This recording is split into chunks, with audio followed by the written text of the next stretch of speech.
For millennia, we have been tied to the sun. When it went down, our workday was done.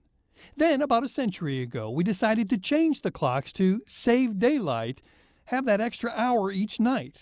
And lately, we've been asking, do we really have to go back to standard time? I've had constituents contacting me about this ever since I got elected almost 10 years ago. John Hardister represents part of the triad in the North Carolina General Assembly, and he has a bill making its way through the legislature that would make daylight saving time permanent here. As far as the public is concerned, I'd say the feedback I've gotten on this is 10 to 1 positive.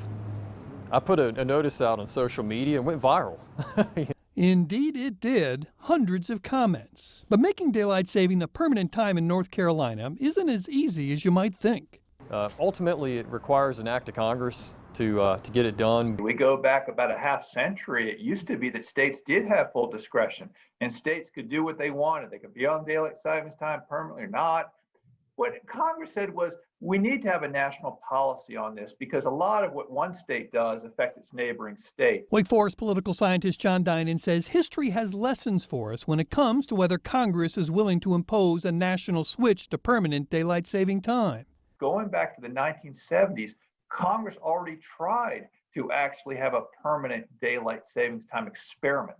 They said, let's try it for a year and a half.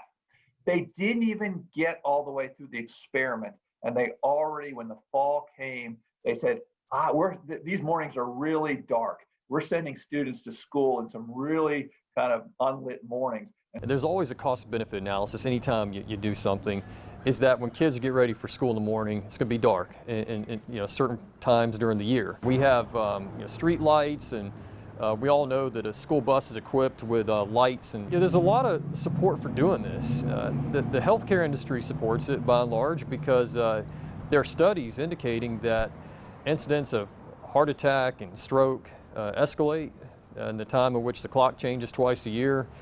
There's a lot of seasonal depression type issues that occur when it gets dark early. But we do live in a time when even deciding what time it is may be too much for the body politic. I am worried that in such a divided era that we might not even be able to decide on whether to go permanent daylight saving or not. I will say that 2 states, Arizona and Hawaii, have opted to stay on permanent standard time. Representative Hardister, though, is confident he'll get this job done. This is one of those issues that's not really left or right. It's not Republican or Democrat. I think we'll get it done. And everyone will have one more hour to enjoy a nice sunset. Bob Buckley, Fox 8 News.